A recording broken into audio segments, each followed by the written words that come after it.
حضور علیہ السلام جب پیدا ہوئے 7ویں دن آپ کے دادا عبد المطلب نے عقیقہ کیا، اور قریش کے بڑے بڑے سرداروں کو دعوت ہے عقیقے کے اندر. لوگ آئے، قریشی لوگ دعوت میں شرکت کی، کھانا کھایا. کھانا کھانے کے بعد عبد المطلب سے پوچھتے ہیں، عبد المطلب بتاؤ بچے کا نام کیا رکھا ہے؟ حضرت عبد المطلب نے بتایا، میں نے اپنے بیٹے کا نام محمد رکھا ہے. کیا رکھا ہے؟ محمد رکھا ہے. قریش کی جماعت نے کہا، سرداروں کی جماعت نے کہا، عبد المطلب یہ نام تو آج تک ہم نے نہیں سنا، ہمارے کسی خاندان والوں نے، ہماری قوم نے آج تک یہ نام نہیں رکھا.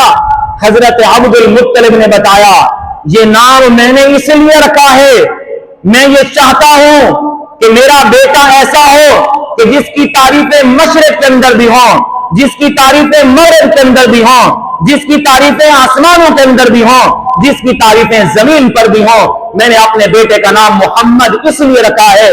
مفسرین نے لکھا، محمد نام ہی بتاتا ہے. لفظ نام محمد کا مطلب یہ ہے، محمد کہتے ہی اس کو ہیں جس کی آسمان و زمین کے اندر سب سے زیادہ تعریف کی جا رہی ہو. اور میرے نبی کا دوسرا نام احمد حضرت آمنہ نے رکھا تھا. اور یہ بات بھی سنیے گا، محمد اور احمد بھی در حقیقت رب نے خواب میں بتایا تھا. حضرت عبد المطلب کو بھی خواب آیا، حضرت آمنہ کو بھی خواب آیا. حضرت عبد المطلب فرماتے ہیں، میں نے کیا خواب دیکھا؟ میں خواب دیکھ رہا ہوں ایک زنجیر ہے جو میری پشت سے نکل رہی ہے. اس کا ایک کونا آسمان کی طرف جاتا ہے، ایک زمین کی طرف جاتا ہے، ایک مشرق میں جاتا ہے، ایک مغرب میں جاتا ہے. پھر میں کیا دیکھتا ہوں؟ وہ زنجیر اچانک ایک درخت بن جاتا ہے، اور پھر میں دیکھتا ہوں اس درخت کے ہر پتے سے اتنا نور نکلتا ہے، کائنات روشن ہوتی ہوئی نظر آتی ہے. اور فرمایا میں دیکھ رہا ہوں مشرق اور مغرب سے لوگ دوڑ رہے ہیں، اس درخت کی ٹہنیوں کو اپنے سینے کے ساتھ لگا رہے ہیں، لوگ ان ٹہنیوں سے چمٹ رہے ہیں. فرمایا کچھ لوگ ایسے ہیں جو ہمارے عرب میں سے ہیں، وہ بھی اس درخت کے ساتھ آگے محبت کر رہے ہیں، لیکن کچھ لوگوں کو میں دیکھ رہا ہوں اس درخت کی شاخوں کو کاٹنا چاہتے ہیں. فرمایا اسی دوران میری آنکھ کھلتی ہے. معبرین تعبیر کرنے والوں کے پاس جاتے ہیں کہ ہمارے خواب کی تعبیر بتائی جائے. خواب کی تعبیر بتانے والے بتاتے ہیں، عبد المطلب تیری نسل سے ایک لڑکا پیدا ہوگا، وہ اتنی بلند شان والا ہوگا جس کی تعریف آسمانوں پر بھی ہوگی، جس کی تعریف زمین پر بھی ہوگی، جس کی حکومت مشرق میں بھی ہوگی، جس کی حکومت مغرب کے اندر ہوگی. تو محمد کہتے ہی اسی کے ہیں. اور حضرت آمنہ نے بھی خواب دیکھا تھا. خواب کے اندر آپ کو بتایا گیا کہ اللہ آپ کو بیٹا دے گا جو تمام نبیوں کا سردار ہوگا. آپ نے اس کا نام احمد رکھنا ہے. اور احمد کس کو کہتے ہیں؟ ذرا غور سے سنیے گا، یہ دونوں نام ہی میرے نبی کی شان بتا رہے ہیں. محمد تو اس کو کہتے ہیں جس کی آسمانوں میں سب سے زیادہ تعریف کی جائے، جس کی زمین پر سب سے زیادہ تعریف کی جائے. احمد اس کو کہتے ہیں جو زمین پر رہ کر اس پوری کائنات سے بڑھ کر اللہ کی تعریف کرنے والے ہیں. اس کو احمد کہتے ہیں جس نے رب کی سب سے زیادہ تعریف کی. وہ سب سے بلند شان والے وہ جناب محمد رسول اللہ صلی اللہ علیہ وسلم ہیں. حضرت آمنہ فرماتی ہیں حضور کی پیدائش کر میں نے کیا برکات دیکھی. فرمایا میں نے دیکھا شام کے محلات روشن ہیں، اور اسی دوران ایک نور نکلتا ہے جو زمین و آسمان کے کونوں کونوں تک پھیل جاتا ہے. اور اسی دوران اللہ کی طرف سے ایسی برکات اترتی ہیں کہ اس وقت کسرا کے محل میں ایک زلزلہ برپا ہو جاتا ہے. اس زلزلے کے اندر کسرا کے محل کے 14 کنکر گر کر زمین پر آ جاتے ہیں، اور فارس کا آتش کدا 1000 سال سے جل رہا ہے.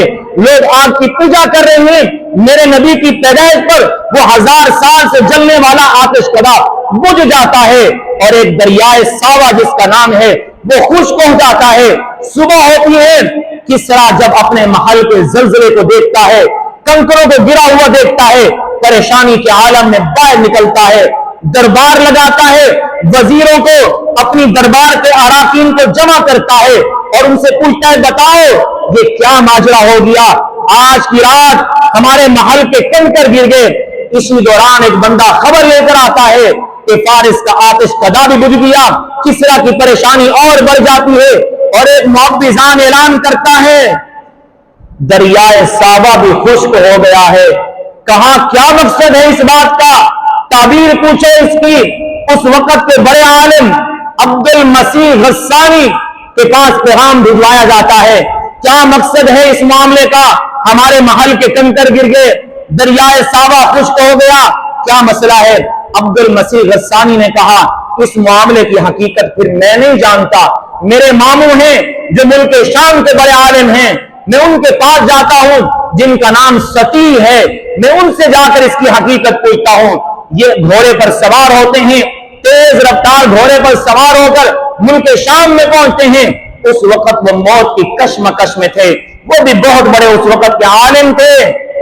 جب ان کو جا کر صورتحال بتائی، انہوں نے فرمایا تو ایسے وقت میں آیا جب میری موت کا وقت قریب ہے، پھر سن لے رب نے جس کا فیصلہ کیا تھا اب وہ پورا ہو چکا ہے۔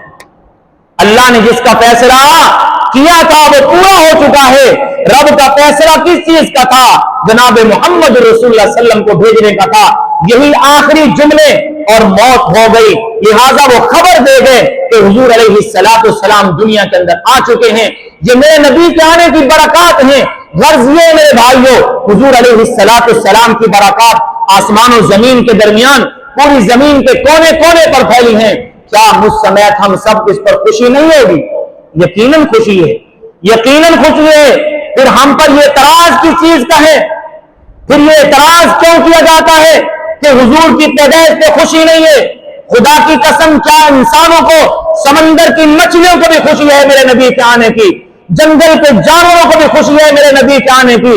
حضور آئے تو جنگل کے جانوروں کو بھی زندگی ملی ہے، آزادی ملی ہے۔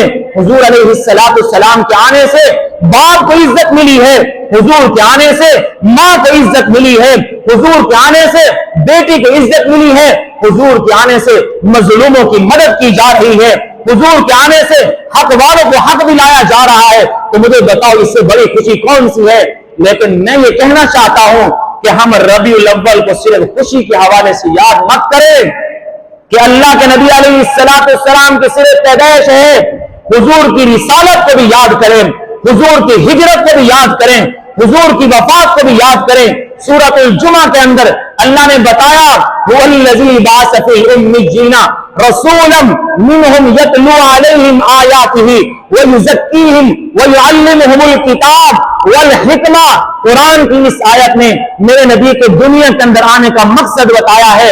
اللہ فرمانا چاہتے ہیں میں نے اپنے پیغمبر کو دنیا کے اندر بھیجا کس مقصد کے لیے ہے؟ حضور دنیا کے اندر آئے کیوں ہیں؟ ذرا غور سے سنیے گا، پہلا مقصد قرآن بتا رہا ہے یتلو علیہم آیاتہ۔ اللہ نے حضور کو بھیجا اس لیے ہے کہ حضور اللہ کا قرآن لوگوں کو پڑھ کر سنائے، اللہ کا قرآن لوگوں کو پڑھ کر سنائے۔ اور حضور کی تبلیغ کا سب سے بڑا ذریعہ اللہ کا قرآن تھا، سب سے بڑا ذریعہ۔ جب حضور علیہ السلام لوگوں کو ایمان اور اسلام کی دعوت دیتے، حضور صرف قرآن سناتے، بڑے بڑے لوگ قرآن کی تاثیر سے متاثر ہو جاتے۔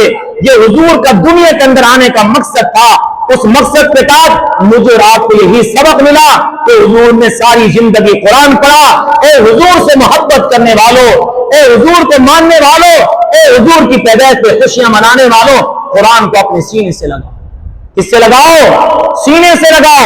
آج افسوس کی بات یہ ہے کہ ہم ربیع الاول کی 12 تاریخ کو فجر کی نماز پڑھے بغیر ظہر کی نماز جلوس اور جلسوں کے اندر ہے، شام کو تھکے ہوا ہے، نہ عصر کا پتہ، نہ مغرب کا پتہ، نہ عشاء کا پتہ۔ اور کچھ مسلمانوں کے گھروں کے اندر صورتحال میں نے اپنی آنکھوں سے دیکھا ہے، کیا ہے شام کے وقت میلاد ہے، کیسا میلاد ہے؟ مغرب کے بعد پروگرام شروع ہوتا ہے، پروگرام کے بعد کھانا کھلانا ہے، عشاء کی نماز ختم، رات کو تھکے ہارے سوئے، فجر کی نماز ختم ہے۔ کیا میرے نبی دنیا کے اندر اس لیے آئے تھے کہ تم نمازیں ضائع کرنا، تم قرآن کا حکم ٹال دینا؟ یہ نماز کو قائم کرنا تو قرآن کا حکم ہے، اللہ کا حکم ہے۔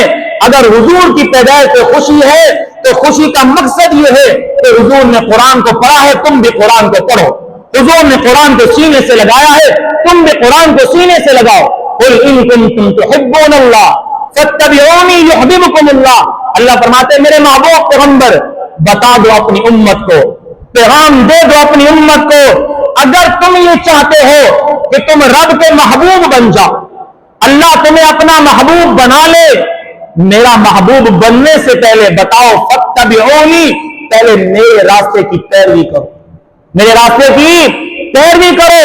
اگر رب کی محبت حاصل کرنا چاہتے ہو، رب کے فرما بردار بننا چاہتے ہو تو حضور کے راستے پہ چلنا پڑے گا، حضور کی فرما برداری کرنی پڑے گی۔ حضور علیہ السلام اسی ربیع الاول کے مہینے میں دنیا سے جاتے ہوئے اپنی وفات کے آخری وقت امت کو کس چیز کا پیغام دے کے جا رہے ہیں؟ میری امت نماز کو قائم کرنا، میری امت نماز کو قائم کرنا، نماز کو نہ چھوڑنا۔ میں پوچھتا ہوں جلسے اور جلوس والوں سے، کیا جلوس میں صبح کو تم نکلے ہو؟ کس لیے نکلے ہو؟ آج حضور کی پیدائش کا دن ہے، ہم خوشی منانے جا رہے ہیں۔ جس نبی کی پیدائش کی خوشی منانے جا رہے ہو، اس نبی نے اپنی وفات کے وقت تمہیں سبق دیا تھا، تمہیں وصیت اور نصیحت کی تھی نماز نہ چھوڑنا۔ تم نبی کی مخالفت کر کے نبی کے حکم کو پسے پشت ڈال کر فجر کی نماز کو چھوڑا، ظہر کی نماز کو چھوڑا۔ مجھے بتاؤ تم کیسے عاشق رسول بن سکتے ہو؟ کیسے تم محب رسول بن سکتے ہو؟ اگر محبت رسول پوچھنا چاہتے ہو تو حضرت حسین کو پڑھو، تلواریں بلند ہیں، نماز قضا نہیں ہو رہی۔ اگر محبت رسول کو دیکھنا چاہتے ہو بدر کا میدان پڑھو، 313 کھڑے ہیں، دشمن 1000 ہیں، ساری رات مسلح پہ کھڑے رہے، ساری رات سجدے کے عالم میں کھڑے رہے، سجدے میں پڑے رہے، اس لیے کہ ہمارا اللہ ہم سے راضی ہو جائے۔ اگر حضور کی محبت کو دیکھنا چاہتے ہو تو جاؤ خندق کے میدان کو دیکھو، حضور علیہ السلام کی صرف عصر کی نماز قضا ہوئی، حضرت عمر کی عصر کی نماز قضا ہوئی، حضرت عمر روتے ہوئے آئے، یا رسول اللہ سورج غروب ہو چکا ہے، میری آج عصر کی نماز قضا ہو گئی ہے۔ میرے نبی نے فرمایا آج میری بھی عصر کی نماز قضا ہو گئی، اور اللہ کے نبی علیہ السلام نے اس دن مشرکین مکہ کے لیے بد دعا کی تھی۔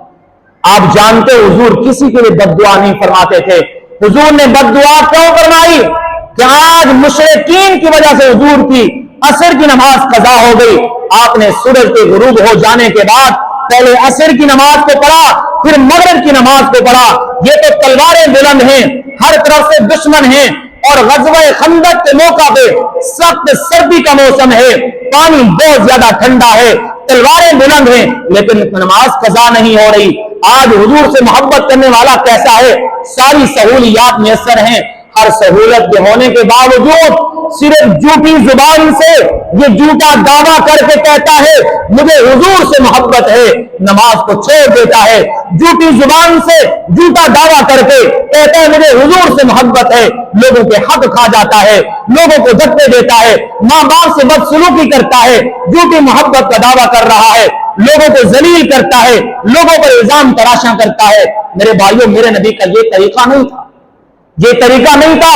یہ ربیع الاول پیغام دے رہا ہے، ایک بات خوشی کی ہے لیکن 3 باتیں امتحان کی ہیں، 3 باتیں امتحان کی ہیں۔ ہم نے خوشی کو منایا ہے پر امتحان کو چھوڑ دیا، مقصد کو چھوڑ دیا، صرف ضرورت ایک وقت کے لیے ہم نے اس کو اپنا لیا ہے۔ تو اللہ ہم سب کو حضور علیہ السلام کی سچی محبت اور سچی اتباع کرنے کی توفیق عطا فرمائے۔ اور میری بات سے وہ دوست ناراض بھی نہ ہونا، میلاد کے متعلق میں نے بات کی، جو حق بات ہے وہ کہنی پڑتی ہے، ہم دنیا کے اندر کس مقصد کے لیے وہ بات کرنی پڑتی ہے۔ میں خود ایک میلاد کے اندر شریک ہوا، وہاں پر ایک اور مولوی صاحب تھے، ایک میں تھا، بیان پہلے میرا تھا، دوسرے نمبر میں مولوی صاحب کا بیان تھا۔ میرے بیان کے بعد مولوی صاحب نے آدھا گھنٹہ کتابوں کے صرف یہ دلائل پیش کیے کہ حضور کی میلاد ہے، یہ نہیں بتائے حضور آئے کیوں۔ اگلی بات ذرا غور سے سنیے گا، میں مسجد کا امام ہوں، میں نماز کے لیے چلا آیا، ادھر نہیں تھا اس وقت، میں نماز کے لیے چلا گیا، عصر کی نماز کا وقت ہو گیا۔ اس کے بعد مولوی صاحب نے بیان کیا، بیان کے بعد ختم ہوا، دعا ہوئی۔ جو انتظامیہ سے مجھے فون کیا کہ آپ چلے گئے ہیں پھر دوبارہ نہیں ہے، میں نے کہا میں نے عصر کے بعد بچوں کو پڑھانا ہے۔ اچھا آپ چکر لگائیں گے؟ میں نے کہا چلو کوشش کروں گا۔ عشاء کے بعد میں ان کے گھر گیا، پھر وہاں کے لوگوں نے جو نماز والے تھے انہیں مجھے بتایا کہ آج میلاد صاحب والے پیر صاحب نے، مولوی صاحب نے نہ خود نماز پڑھی، نہ آگے بیٹھنے والوں کو نماز کا کہا. عصر کی نماز کسی نے بھی نہیں پڑھی. پھر میں نے انتظامیہ سے کہا، ممبر بیٹھو اللہ کی قسم، میں نے کہا آپ کے میلاد بنانے کا کوئی فائدہ نہیں ہے. آپ نے فضول کیا، سارا پروگرام ضائع کر دیا. نماز فرض ہے، دعوت صدقہ خیرات فرض نہیں ہے، نفل عمل ہے. کرو گے ثواب ہے، نہیں کرو گے رب تم سے پوچھے گا نہیں. تم فرض کو چھوڑ رہے ہو اور آدھے گھنٹے بیٹھ کر ملال پر دلیلیں دینے والا خود عصر کی نماز کو چھوڑ کے جا رہا ہے. اللہ کے ہاں مجرم بنے گا یا اس وقت اللہ کا محب بنے گا؟ ذرا غور کرنے کی بات ہے. میں ان باتوں کو مد نظر رکھے اب یہی بات کر رہا تھا کہ لوگ یہ اعتراض کرتے ہیں کہ میلاد نہیں، میلاد نہیں. ذرا سوچنے کی بات ہے میلاد کا مقصد کیا ہے. میلاد کہتے کس کو ہیں؟ میلاد تو ولادت سے ہے. ولادت حضور کا پیدا ہونا. اس پیدا ہونے کا کون انکار کرتا ہے؟ یہ تو شیطان بھی انکار نہیں کرتا، ابو لہب بھی انکار نہیں کرتا، ابو جہل بھی انکار نہیں کرتا. لیکن انکار کس چیز کا ہے؟ حضور نے حضور پیدا کیوں ہوئے؟ حضور کے آنے کا مقصد کیا تھا؟ رب نے حضور کو نبوت سے مقام سے سرفراز کیا. تو آج ہمارے اندر سمجھ نہیں ہے، ہمیں 4 لفظوں کا پتہ لگ جاتا ہے، ہم اعتراض کرنا شروع کر دیتے ہیں. لہذا سمجھیں کہ شریعت کیا کہتی ہے، دین کیا کہتا ہے. حضور کی سیرت کو پڑھیں، حضور کی صورت کو پڑھیں. ہمارے بزرگ کہتے ہیں جو ہے نا، ہم مفتی عبداللہ صاحب کے جلسے میں گئے، وہ بڑا پیارا جملہ بول رہے تھے کہ نوجوان جلسے و جلوس میں اعلان کر رہا ہے کہ غلامی رسول میں موت بھی قبول ہے. وہ یہ اعلان کیوں نہیں کرتا کہ غلامی رسول میں داڑھی بھی قبول ہے، غلامی رسول میں نماز بھی قبول ہے. یہ داڑھی کس کی سنت ہے؟ 1,24,000 نبیوں کی سنت ہے. میں نے اپنے اساتذہ سے حدیث سنی، فرمایا کہ مسلمان اپنی داڑھی کو کاٹے اور کاٹنے کے بعد شیشے پہ کھڑا ہو جائے اور کھڑے ہو کر یہ کہے میں خوبصورت لگ رہا ہوں. میرے نبی نے فرمایا اللہ کی قسم اس شخص پر اپنے جہنم واجب کر دی. واجب کر دی ہے، جہنم واجب کر دی ہے. اس پوری کائنات کے اندر حسین و جمیل چہرے والے میرے اور آپ کے پیغمبر ہیں، اور حضور کے چہرے پہ کیا تھی؟ داڑھی تھی. حضور کے چہرے پہ داڑھی تھی. اگر یہ کہتا ہے کہ میں محب رسول ہوں، میں عاشق رسول ہوں، اللہ تجھے بنائے کرے حضور جیسی شکل کو بنا کے دکھانا، حضور جیسی شکل کو بنا کے دکھانا، پھر سمجھا جائے کہ تیرے اندر حضور کی محبت ہے کہ نہیں ہے. آج دنیا کے اندر بھی دیکھیں، عشق مجازی کے اندر کوئی انسان کسی دوسرے سے جھوٹا عشق بھی کرتا ہے نا، اس کی ادائیں بڑی پسند آتی ہیں. وہ جھوٹا عشق ہے. ہم مسلمانوں کو اپنے نبی سے اگر سچا عشق ہے تو پھر ہمیں اپنے نبی کی ادائیں پسند کیوں نہیں ہے؟ اپنے نبی کا طریقہ پسند کیوں نہیں ہے؟ آج ہماری خوشی شادی کا موقع آئے تو حضور کے طریقے کے خلاف، آج ہماری غمی کا موقع آئے تو حضور کے طریقے کے خلاف. آج ہم بے حیائی کے اڈوں کو پروموٹ کرنے کی کوشش کرتے ہیں، لیکن اگر کہیں دین کا معاملہ آ جائے تو ہم پیچھے ہٹنے کی کوشش کرتے ہیں.